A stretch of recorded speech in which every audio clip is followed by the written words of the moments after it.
Oi pessoal, aqui é o professor Maxwell de História. Hoje eu vou dar aula para o sétimo ano.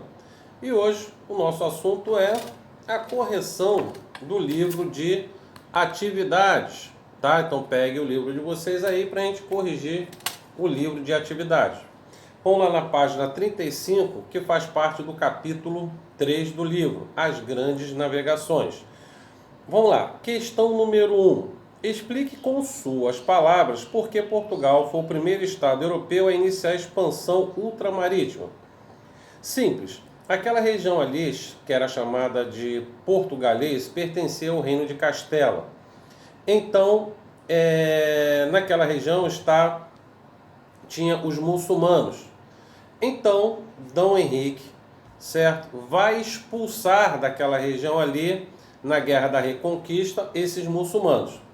O reino de Castela vai doar essas terras para Dom Henrique, que vai fundar o estado agora de Portugal, sendo que Castela não vai gostar, vai entrar em guerra com Portugal e Portugal vai vencer essa guerra e assim se tornando aí o primeiro estado se tornar o primeiro estado da Europa, tá? Independente.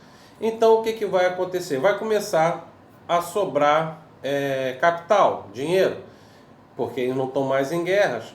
Então eles vão começar a investir nessas grandes navegações, tá? Por isso que Portugal foi o primeiro a cair no Oceano Atlântico. Número 2. Com relação às navegações espanholas, responda as questões a seguir. Qual era o objetivo de Cristóvão Colombo, designado pelos reis espanhóis, em sua viagem em 1492? O objetivo de Cristóvão Colombo era chegar às Índias, porque ele dizia que a Terra era redonda. Vamos lá, questão número letra B. Anos mais tarde, quando se confirmou que as terras encontradas por Colombo se tratavam de um novo continente, quais foram as medidas adotadas por alguns monarcas europeus em relação à América? Primeiro, Portugal vai achar no direito de ter um pedacinho dessas terras aqui e assim vai ser assinado o Tratado de Tordesilhas, tá? França e Inglaterra estavam na Guerra dos 100 anos, assim que termina a Guerra dos 100 anos, eles também acham que têm o direito nessas terras aqui na América, tá? Essa as primeiras propostas feitas aí pelos europeus nessa época. Número 3. Como a política mercantilista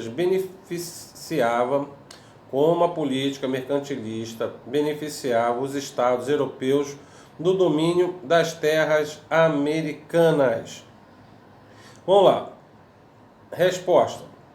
Eram fonte de riquezas para as metrópoles.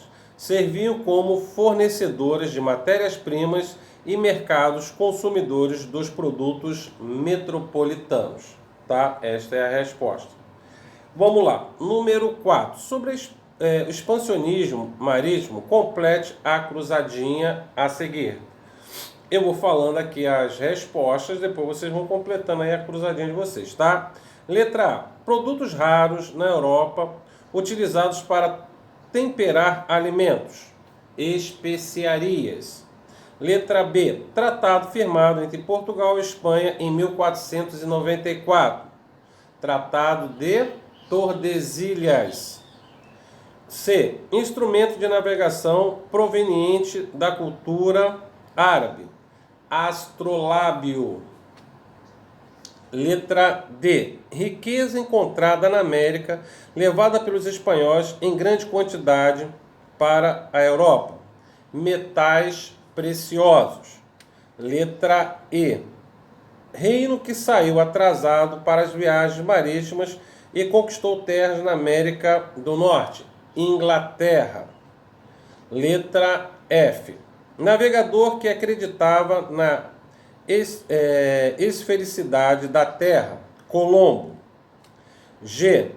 continente cujo litoral ficou mais conhecido a partir das viagens dos navegadores portugueses.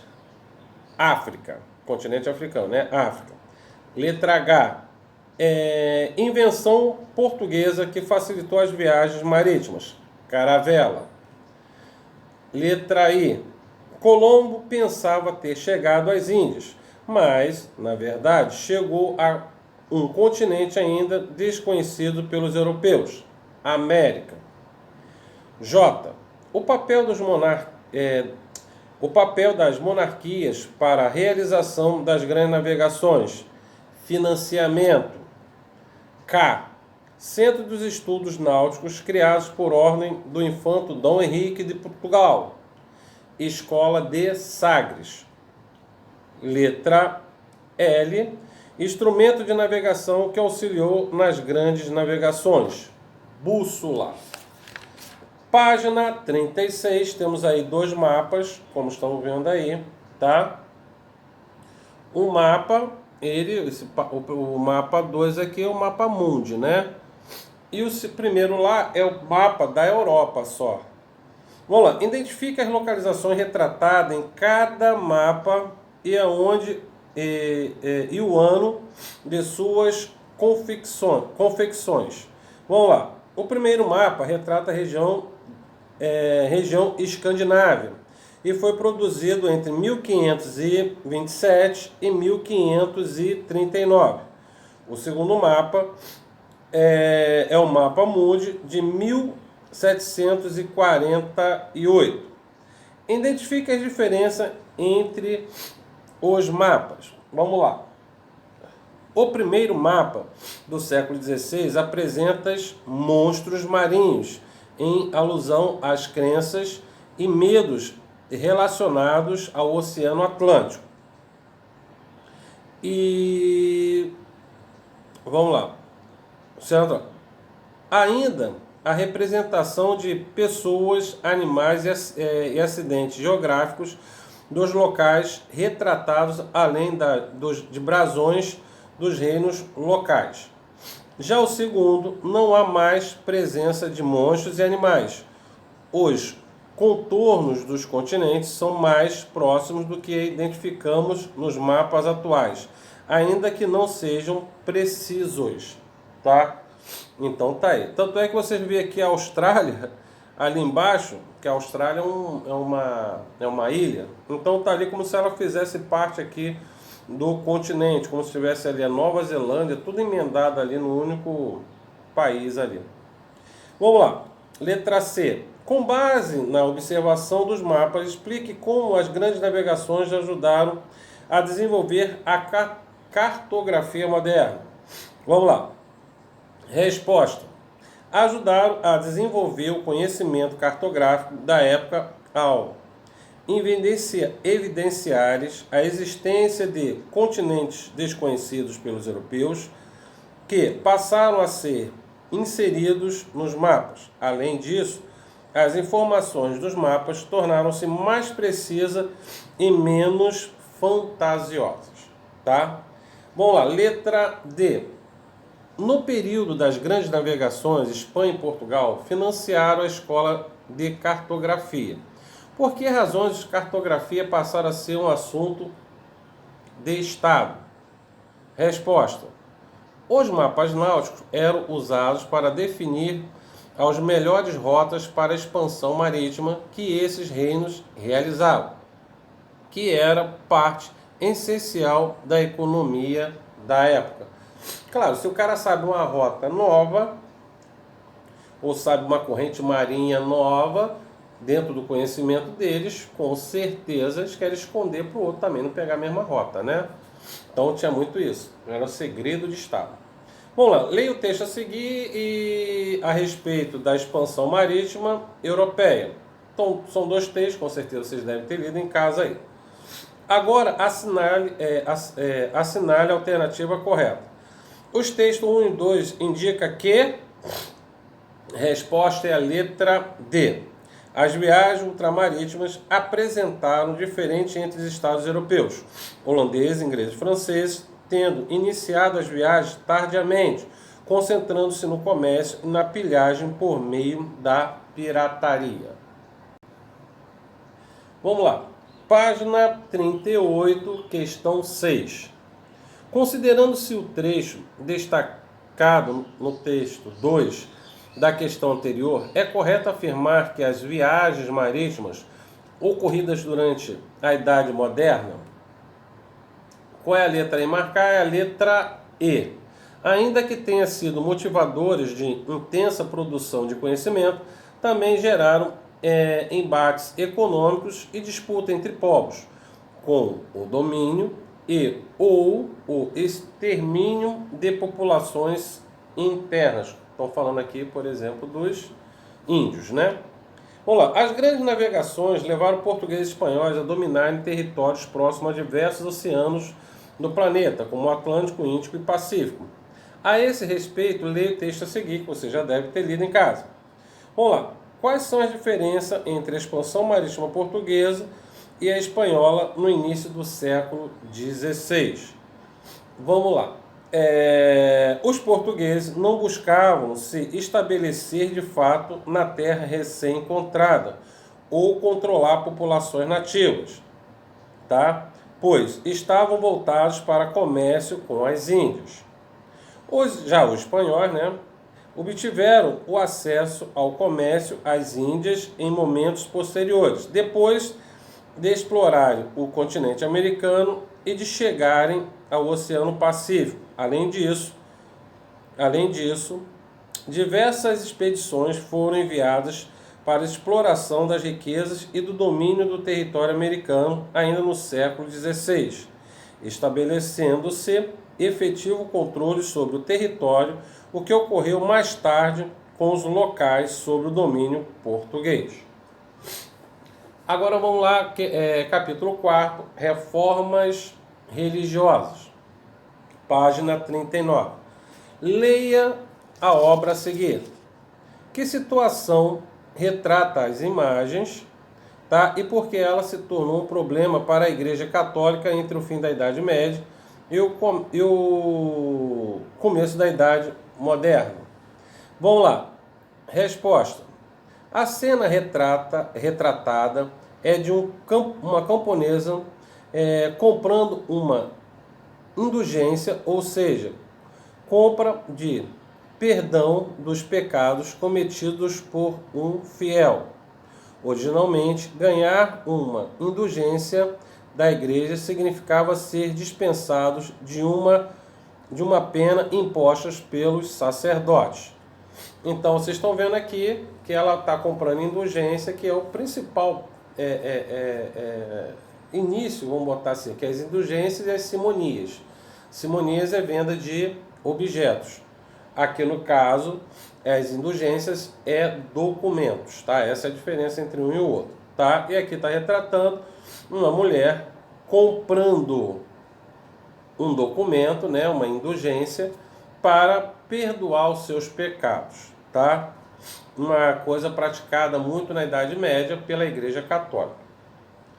Vamos lá. O pensamento de Martim Lutero pode ser resumido em 3 ideias principais. Explique a seguir. Salvação pela fé.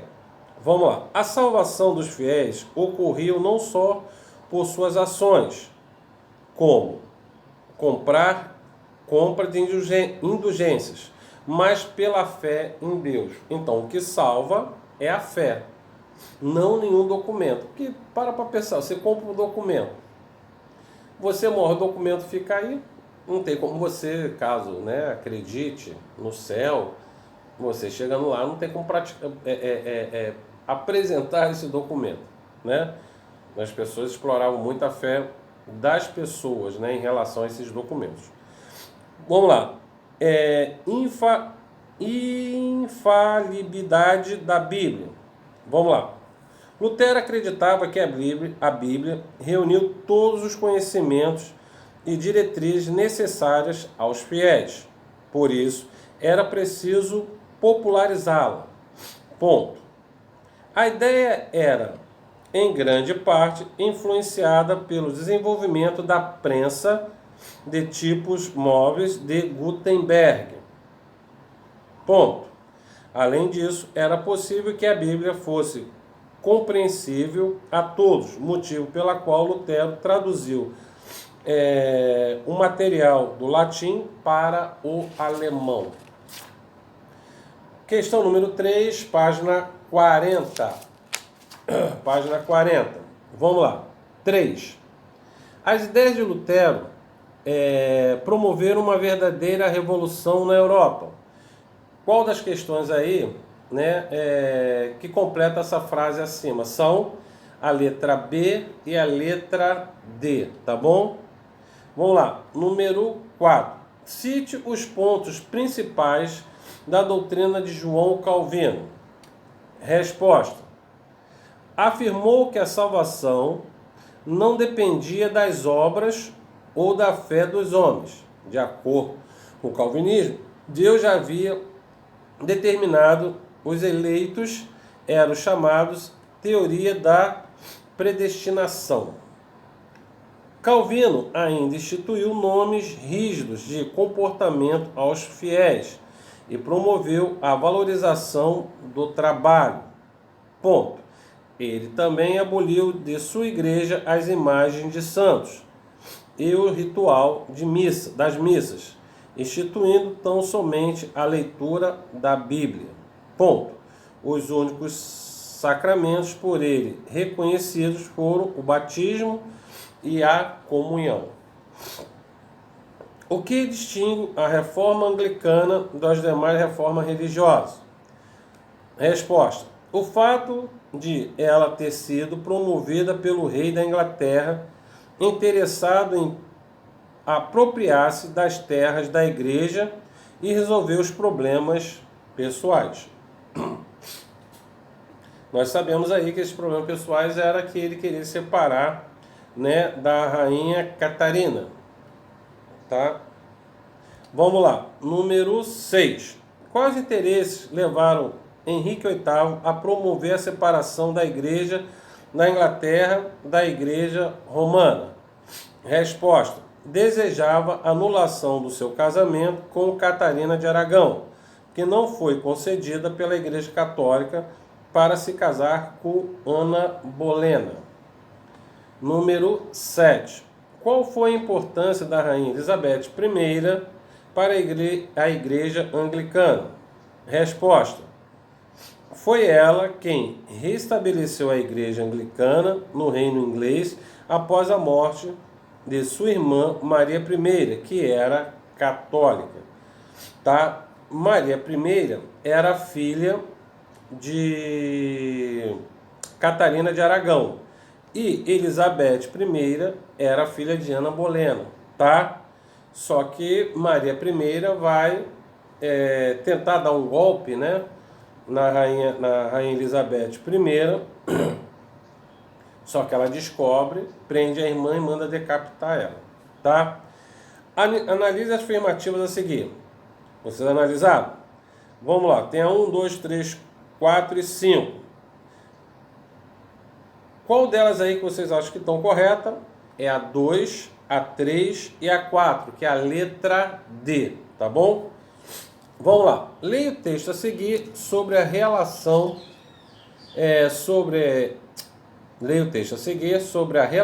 da Igreja Católica aos movimentos reformistas. Vamos lá. Em vez de promover algum tipo de conciliação com os fiéis, a Igreja adotou o caminho da rigidez, da intolerância e do endurecimento de sua posição. Vamos lá, descreva o quadro das ações tomadas pela Igreja Católica na Contra-Reforma que confirma a ideia expressa no texto acima. Vamos lá, primeiro, resposta. Número 1, a retomada do Tribunal do Santo Ofício, a Santa Inquisição, tá? Onde julgava os hereges.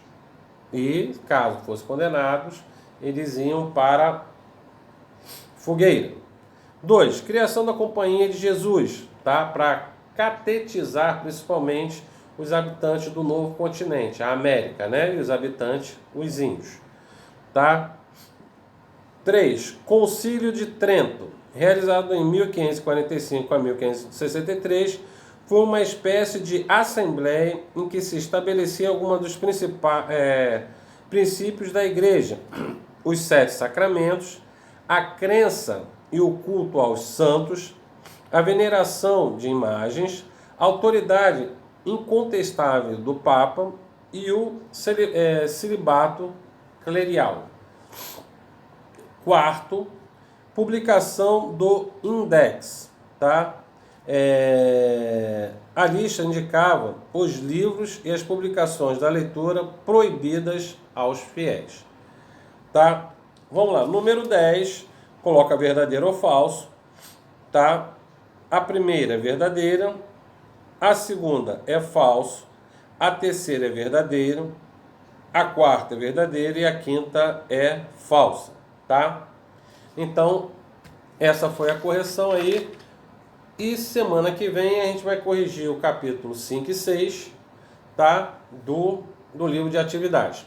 Pessoal, vamos ficando por aqui, tá? Um abraço, se cuidem e até a próxima videoaula. Tchau!